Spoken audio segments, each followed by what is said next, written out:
부분만 보고 전체는 보지 못하는 근시안적인 사고방식을 비유적으로 이루는 말입니다. 그 반대도 마찬가지입니다. 전체를 보는 것도 매우 중요하지만 부분도 볼 수 있어야 합니다. 둘이 조화를 잘 이루어야만 합니다. 성경 역시 마찬가지인데요. 성경에는 수많은 구절들이 있지요. 총 몇 절일까요?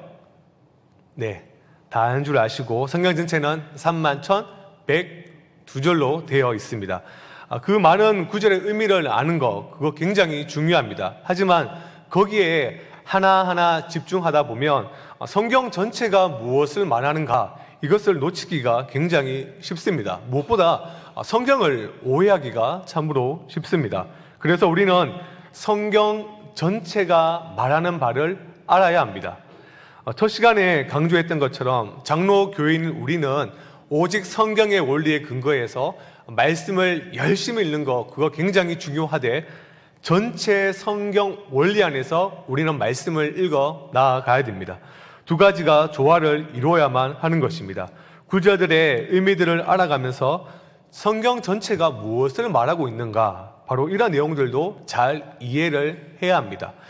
함께 읽었던 방금 말씀, 창세기 3장 15절의 말씀은 전체 성경을 이해하는 데 있어서 중요한 열쇠다라고 우리가 볼 수가 있는데요.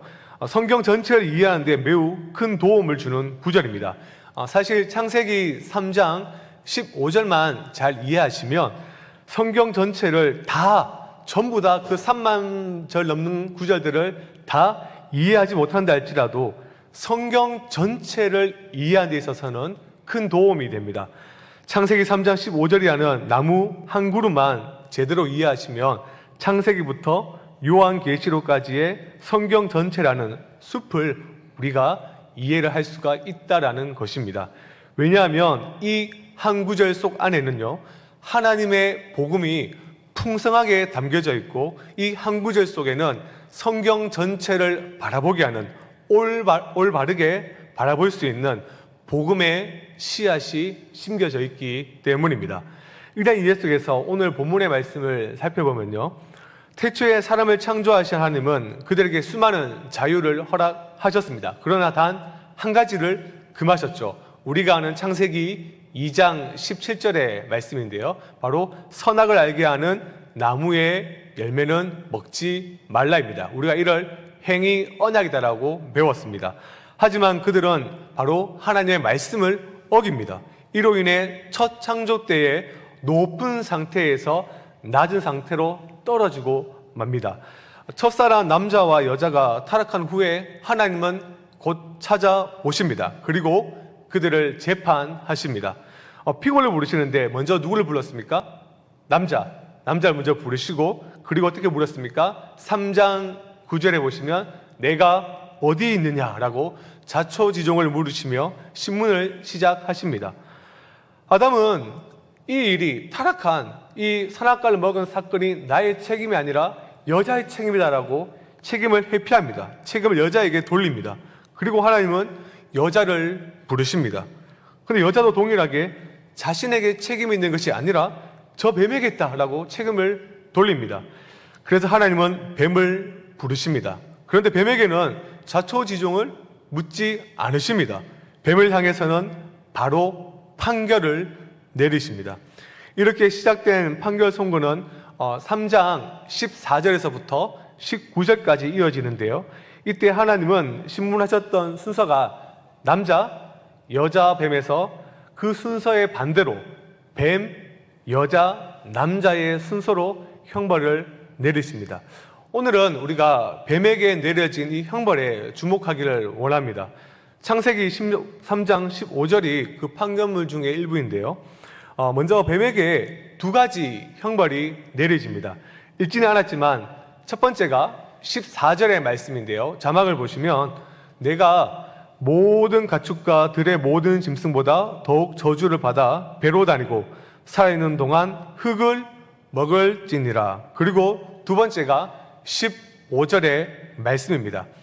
이 두 형벌은 우리가 잘 알고 있는 내용이다, 그렇게 생각하기가 쉽지요. 왜냐하면 이 내용은 우리가 교회에서 자주 듣는 최초의 복음이다, 원복음이다라고 이해하고 있으며 또한 교회에서 너무나 자주 들었던 내용입니다. 그러나 사실 자세히 읽다 보면 생각보다 쉬운 일이 결코 아닙니다. 먼저 14절에 뱀에게 내려진 이 형벌은 우리가 세 가지로 요약할 수가 있는데요. 앞에 자막을 보시면 이렇게 세 가지로 이해를 할 수가 있습니다. 첫 번째가 다른 짐승보다 더욱 저주를 받게 됩니다. 그리고 두 번째가 그 결과 배로 다니게 됩니다. 그 세 번째가 살아있는 동안 흙을 먹게 된다는 것입니다. 세 형벌 모두 다 이상합니다. 왜냐하면 첫 번째, 바로 다른 짐승보다 저주를 받는다. 이 말은 다른 짐승보다 비참하게 된다라는 말인데요. 생각해 보십시오.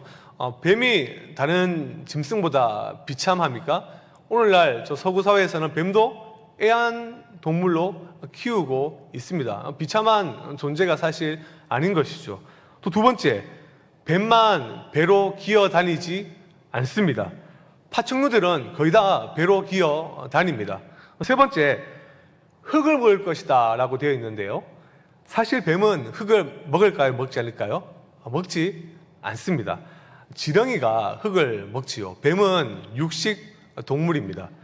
무엇보다도 여기서의 뱀은 지난 장에서 살펴본 대로 사탄입니다. 세 번역으로 요한계시록 12장 9절의 말씀을 자막을 보시면요, 이와 같습니다. 그래서 그 큰 용, 곧 그 옛뱀은 땅으로 내쫓겼습니다. 그 큰 용은 악마라고도 하고 사탄이라고도 하는데 온 세계를 미혹하던 자입니다. 그 용의 부하들도 그와 함께 땅으로 내쫓겼습니다. 그런데 이 벌의 내용을 보면 사탄이 아닌 동물로서의 뱀에게 내려진 벌이라고 이해하기에는 어렵습니다.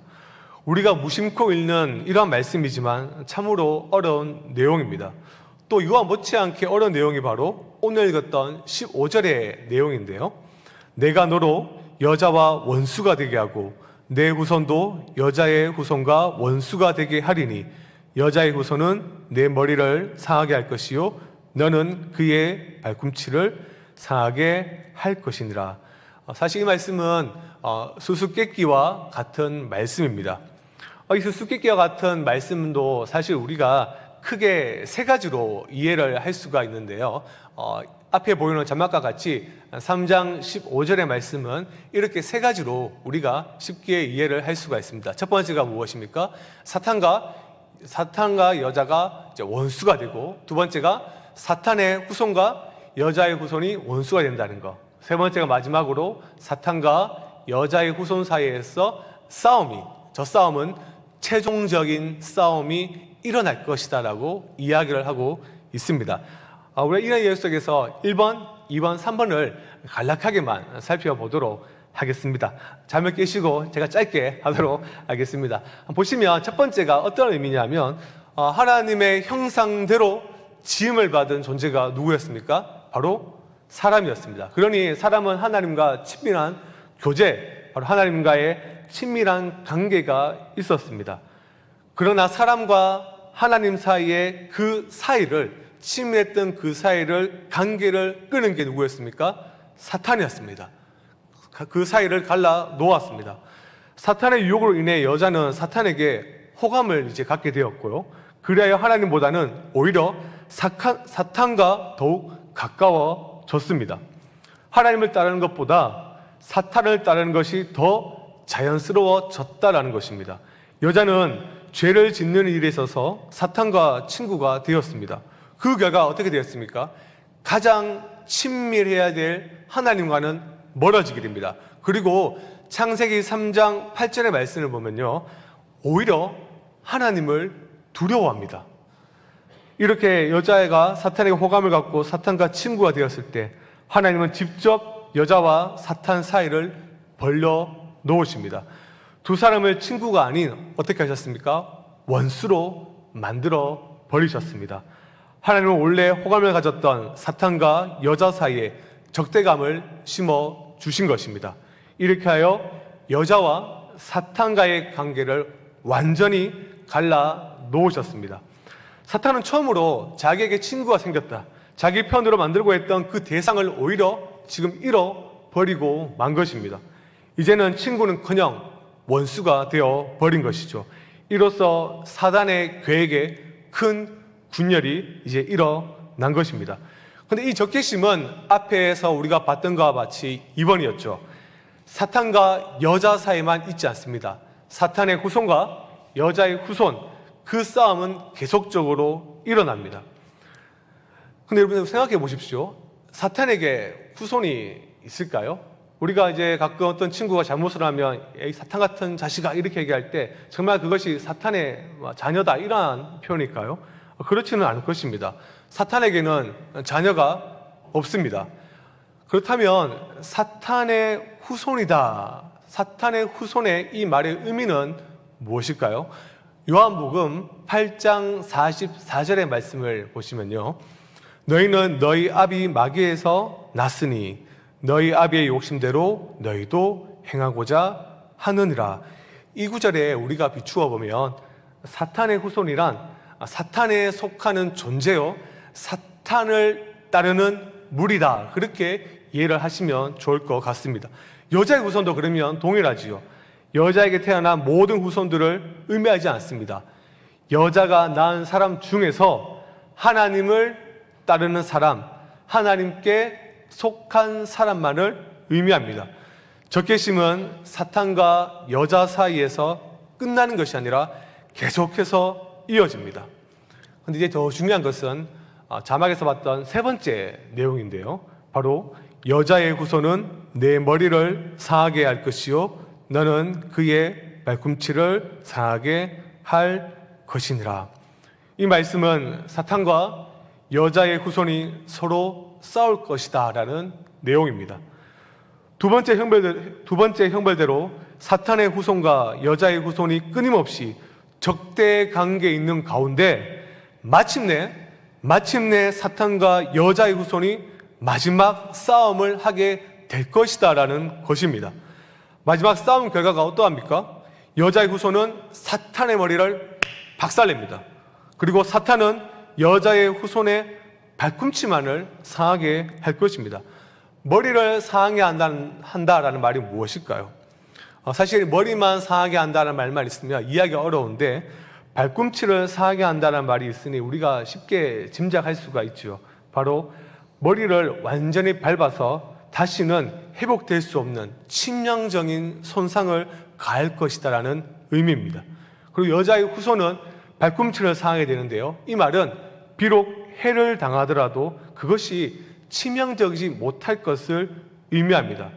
여자의 후손이 사탄의 후손을 이기는 것이 아니라 사탄을 이기게 됩니다. 이것이 최종적인 싸움입니다. 이 말을 들은 아담과 하와는 어떻게 반응을 했을까요? 그리고 뱀도 어떻게 반응을 했을까요? 하나님께서 뱀에게 벌을 내리신 다음에 그 다음에 여자에게 벌을 내리십니다. 그 다음 마지막으로 아담에게 형벌을 내리시죠. 이 벌의 내용이 앞에서 말씀드린 것과 같이 19절까지 이어지는데요, 마지막 부분의 말씀을 보시면요, 너는 흙이니 흙으로 돌아갈 것이다 라고 말씀하시면서 형벌을 마치십니다. 뱀도 여자도 저주를 들었지만 아무 반응이 없었는데 아담만 반응합니다.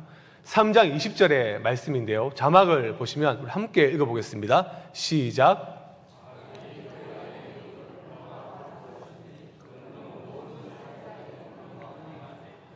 그렇죠. 아담의 이 아내의 원래 이름은 단순히 여자였습니다. 그게 2장 23절에 기록되어 있는데요, 그런데 이제 그 이름을 하와로 바꿔줍니다.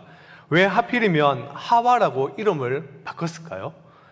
개역개정 성경을 보시면요, 우리가 갖고 있는 성경에 난해주가 그것을 잘 설명을 해주는데요, 하와라는 말의 뜻은 생명입니다.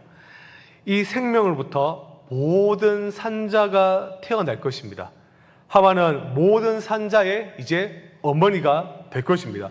죽은 자가 아니라 산자의 어머니입니다. 아담이 들은 이 벌의 내용, 그러니까 19절의 말씀을 보면 너는 흙이니 흙으로 돌아가라 하는 그 말씀, 이걸 간략하게 줄이면 무슨 말입니까? 너는 반드시 죽어, 이 말씀입니다. 죽는다라는 말을 들었을 때 아담의 반응은 사실 어떻게 해야 됩니까? 두려워야 됩니다. 무서워해야 됩니다. 그러나 아담은 오히려 자기 아내의 이름을 생명이라고 바꿔줍니다. 지금 아담이 하나님께 대들고 있는 것일까요? 그러한 반응이 아니라 이러한 아담의 반응은 20절에 나타난 이 아담의 모습은요, 15절에서 사탄에게 내리신 벌에 대한 반응입니다. 아담은 사탄에게 내려진 벌이 자신에게는 복음이다, 복음이라는 사실을 잘 알았습니다. 비록 지금은 자신들의 범죄로 말미암아 벌을 받지만 사탄에게 내리신 벌을 통해서 하나님께서 자신들에게 은혜를 베풀고 계신다는 사실을 아담은 알고 있었던 것입니다. 비록 지금은 범죄하여 벌을 받지만 내 아내의 후손, 여자의 후손을 통해 오는 그 누군가가 사탄을 완전히 이길 것이다, 승리할 것이라는 사실을 알았던 것입니다. 그래서 아담은 너는 흙이니 흙으로 돌아갈 것이다, 너는 반드시 죽을 것이다, 그 말을 들었음에도 불구하고 아내의 이름을 하와, 생명으로 바꿔주는 일을 통해 자신에게 소망이 있음을 지금 드러내고 있는 것입니다. 그는 최종적인 싸움이 복된 소식임을 알았기에 이러한 반응을 보이고 있는 것이죠. 즉, 벌의 내용 안에 복음으로 이해했고 복음으로 알고 아담은 믿음으로 20절에서 반응을 하고 있는 것입니다. 창세기 3장 15절이 복음인 이유가 사실 이 내용이 역사적으로 이루어집니다. 이후에 우리 4장을 보시면 아담과 하와 이후에 태어난 첫 아들이 누굽니까? 네, 가인이죠. 처음에는 아마 여자의 후손이 가인인 줄 알았을 것입니다. 그러나 사실 그는 어디에 속했던 자였습니까? 뱀에게 속했던 자였습니다. 사단의 후손이었습니다. 그리고 하나님께서는 이 가인의 동생이 아벨이 죽고 나서 셋을 허락하십니다. 여자의 후손을 계속해서 이어 나가십니다. 그 여자의 후손이 이어지고 우리가 잘 아는 믿음의 조상 아브라함에게 이렇게 말씀을 하시죠. 그를 부르시고 어떻게 얘기하시느냐? 후손과 관련하여 이야기를 하십니다. 창세기 13장 16절의 말씀인데요, 제가 읽어 드리겠습니다. 내가 내 자손이 땅의 티끌 같게 하리니 사람이 땅의 티끌을 능히 셀 수 있을진데 내 자손도 세리라. 아직 자녀가 한 명도 없는데 자손을 주신다라고 할 뿐만 아니라 엄청나게 많이 주시겠다라고 약속을 하고 있습니다. 그리고 22장 17절과 18절에 가보면요, 후손과 이미 창세기 3장 15절의 말씀과 굉장히 유사한 것을 우리가 확인할 수 있습니다. 창세기 22장 17절과 18절의 말씀을 제가 읽어 드리겠습니다. 내가 내게 큰 복을 주고 내 씨, 여기서 씨가 다르게 번역하면 후손입니다. 내 후손이 크게 번성하여 하늘의 별과 같고 바닷가의 모래와 같게 하리니 내 후손이 그 대적의 성문을 차지하리라. 내 후손으로 말미암아 천하 만민이 복을 받으리니 이는 내가 나의 말을 준행하였음이라 하셨다 하니. 우리가 여기서 읽었던 17절의 말씀에 중요한 말씀이 있죠. 어떤 말씀이냐면 내 후손이, 내 씨가 그 대적의 성문을 차지하리라. 대적의 성문을 차지하리라. 무엇입니까? 싸움을 의미하고 있습니다. 바로 여자의 후손이 사탄의 머리를 상하게 한다라는 말씀과 매우 유사합니다. 이러한 약속은 이삭, 야곱에게도 이어지고요, 결국에는 우리가 잘 아는 다윗에까지 이릅니다. 다윗 언약의 중요한 성경 구절이 있죠. 사무엘하 7장 12절의 말씀을 보시면요, 앞에 자막을 보시면 제가 읽어드리겠습니다. 내 수완이 차서 내 조상들과 함께 누울 때 내가 내 몸에서 내 씨, 여기서도 씨가 후손입니다. 내 후손을 내 뒤에 세워 그의 나라를 견고하게 하리라. 내 몸에서 내 후손. 하나님은 창세기 3장 15절 약속을 계속해서 반복해서 말씀하고 있습니다. 아브라함과 다윗에게 주신 하나님의 약속은 구약 역사 가운데 계속 이어집니다. 그러다가 구약 역사가 막을 내리고 우리가 너무나 잘 아는 마태복음이 시작됩니다. 마태복음 1장 1절 어떻게 시작합니까? 아브라함과 다윗의 자손 예수 그리스도의 계보라. 여기서 자손이라고 되어 있는데요. 이 자손은 다르게 번역하면 또 후손으로 번역을 할 수가 있습니다. 예수님은 아브라함과 다윗의 후손으로 오셨습니다. 그래서 바울은 이러한 사실을 깨닫고 로마서에서 이렇게 이야기를 합니다. 로마서 1장 3절인데요. 그의 아들에 관하여 말하면 육신으로는 다윗의 혈통으로 나셨고, 여기서 말하는 혈통도 바로 후손을 의미합니다. 씨를 의미합니다. 그리고 최종적으로 바울은 갈라디아서 4장 4절에서 여자의 후손이 왔음을 이렇게 이야기합니다. 때가 참에 하나님이 그 아들을 보내사 여자에게서 나게 하시고 율법 아래에 나게 하신 것은, 이 구절들을 우리가 구약에서부터 신약에 읽었던 이 구절들을 잘 종합해 보면 여자의 후손이 누굽니까? 바로 예수 그리스도이십니다.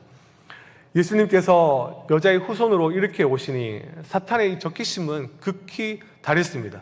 그래서 헤롯 왕을 사용하여 이 예수님을 죽이고자 하였습니다. 그러나 실패하였지요. 사탄은 끊임없이 예수님을 시험하고 유혹합니다. 우리가 지난주에 살펴보았던 마태복음 4장 예수님을 유혹합니다. 예수님은 그 유혹에 넘어가지 않습니다. 말씀으로 승리하십니다. 여자의 후손에 대한 적개심을 품고 있는 사탄은 끝까지 몸부림칩니다. 이 사탄은 가룟 유다와 대제사장들과 서기관들을 사용하여 또한 로마 병정들을 사용하여 예수님을 죽입니다. 여자의 후손인 예수님을 십자가에 매답니다. 여자의 후손인 예수님의 몸에서 이제 피가 흐르게 되고 물을 쏟게 사탄은 만듭니다. 마침내 여자의 후손인 예수님은 죽음을 당하게 됩니다. 이제 이 전쟁이, 이 싸움이 끝난 것 같습니다. 안타깝게도 여자의 후손이 아니라 사탄이 승리한 것처럼 보입니다. 사탄이 여자 후손의 머리를 상하게 한 것처럼 보입니다. 하지만 우리가 읽었던 창세기 3장 15절의 말씀은 하나님의 예언입니다. 하나님은 거짓말을 하지 않으십니다. 하나님은 신실하십니다. 신실하신 하나님은 자신의 약속을 반드시 지킵니다. 십자가에서 죽으신 그분을, 그 여자의 후손을 어떻게 하셨습니까? 바로 3일째 다시 일으키십니다. 부활의 사건을 일으키신 것이죠. 여자의 후손의 머리가 상한 것처럼 보였으나 아니었습니다. 여자의 후손은 머리가 상하지 않았습니다. 발꿈치만 상했을 뿐입니다. 여자의 후손은 멀쩡히 다시 일어났습니다. 살아났습니다. 승리를 하신 것이죠. 자신은 발꿈치만 상하셨고 사탄의 머리를 완전히 짓밟아 누립니다. 바울은 그래서 이렇게 표현하는데요. 히브리서 2장 14절과 골로새서 2장 15절인데 히브리서 먼저 말씀을 읽어드리면, 죽음을 통하여 죽음의 세력을 잡은 자 곧 마귀를 멸하시며 죽음을 이용하여 죽음을 이기신 그러한 놀라운 사역을 이야기합니다. 그리고 골로새서는 통치자들과 권세들을 무력하여 드러내어 구경거리로 삼으시고 십자가로 수치의 저주의 대상으로 오히려 그들을 이기셨다. 역설적인 승리를 이야기를 하고 있습니다. 예수님은 십자가에서 죽으셨으나 그 죽음을 통해 오히려 죽음의 세력을 잡은 자 곧 그 사단을 완전히 멸하셨습니다. 그리고는 죽은 자 가운데서 다시 살아나셨고 하늘로 오르셨고 하나님의 오른쪽 우편에 앉아 계셔서 지금도 우리를 위하여 여전히 일을 하고 계십니다. 모든 일들을 바로 예수님은 이루셨습니다. 이 이루신 일들을 사도 요한은 이렇게 이야기하는데요. 요한일서 3장 8절의 말씀입니다. 하나님의 아들이 여자의 후손이 나타나신 것은 바로 마귀의 일을 말하러 하심이라. 그러니 우리가 읽었던 창세기 3장 15절의 말씀은 정말 원복음입니다. 최초의 복음인 것입니다. 우리는 이러한 이해 속에서 이러한 질문 한 가지를 할 수가 있습니다. 창세기 3장 15절의 말씀, 마지막 싸움이 예수님께서 십자가에서 사탄을 이기셨다. 할렐루야 아멘하고 소리를 칠 수 있습니다. 그런데 왜 지금 우리는 여전히 사탄의 유혹을 받고 있을까요? 왜 지금도 여전히 죄에 빠지고 있을까요? 이것은 이미와 아직의 관점에서 이해됩니다. 이미와 아직. 복음은 이미 성취되었으나 아직 완성되지는 않았습니다. 그래서 사탄의 후손이 우리를 향한 적개심을 계속해서 드러내고 있는 것입니다. 예수님께서 부활하신 이후에도 사탄이 예수님께 속한 백성 누굽니까? 저와 여러분들이죠. 신자를 향하여 끊임없이 공격합니다. 오늘 예배 나오기 전에도 우리를 공격하였고 이 예배 후에도 이 사탄의 후손들은 끝까지 우리를 공격을 할 것입니다. 교회사를 보십시오. 교회사를 잘 관찰하다 보면 온갖 핍박과 박해 당하는 교회의 역사입니다. 교회가 왜 어려움을 당합니까? 물론 우리의 윤리적인 잘못도 있겠지요. 하지만 더 근본적으로 요한일서 3장 13절에서 이렇게 이야기를 합니다. 형제들아, 세상이 너희를 미워하여도 이상히 여기지 말라. 신자와 사탄의 이 적개심은 지금도 여전히 유효하다. 이것을 기억을 해야 됩니다. 하지만 우리에게는 여러분들 중요한 사실 한 가지를 기억을 할 것이 있습니다. 사랑하는 성도 여러분, 저는 스포츠를 좋아합니다. 가끔은 지나간 경기를 찾아보기도 합니다. 개인적으로 저는 축구와 야구를 가끔씩 지나갔던 경기를 보는데요. 예를 들면 금메달 따던 야구 경기, 축구 4강에 올라갔던 장면들을 다시 가끔 볼 때도 있습니다. 제가 그때 그 경기를 볼 때 조마조마하면서 골 넣을까 말까 이런 태도로 경기를 볼까요? 그렇지 않죠. 굉장히 편안하게 경기를 봅니다. 경기를 감상합니다. 제가 이 얘기를 왜 할까요? 이미 승리는 우리의 것입니다. 로마서 16장 20절에 이렇게 말씀하고 있습니다. 평강의 하나님께서 속히 사탄을 너희 발 아래서 상하게 하시리라. 우리 주 예수의 은혜가 너희에게 있을지어다. 우리가 불렀던 방금 찬양의 가사가 있지요. 나의 믿음 주께 있네. 십자가 능력이 내 영광 되었네. 주께서 우리를 승리케 하셨네. 주께서 이미 우리를 승리케 하셨습니다. 나의 능력이 아니라 우리는 예수의 능력으로, 그 능력으로 살아가는 이 땅 가운데 신자입니다. 사랑하는 성도 여러분, 우리가 한 주간도 살아갈 때 나의 능력이 아니라 십자가의 능력, 그리스도께서 이루신 그 모든 일들을 기억하시고 지금도 여전히 하나님의 보좌 우편에서 우리를 위하여 일하고 계시는 그리스도를 바라봄으로, 그리스도의 사역을 신뢰함으로, 믿음으로 담대하게 살아가는 저와 여러분들 되기를 주님의 이름으로 축원합니다. 기도하겠습니다. 하나님,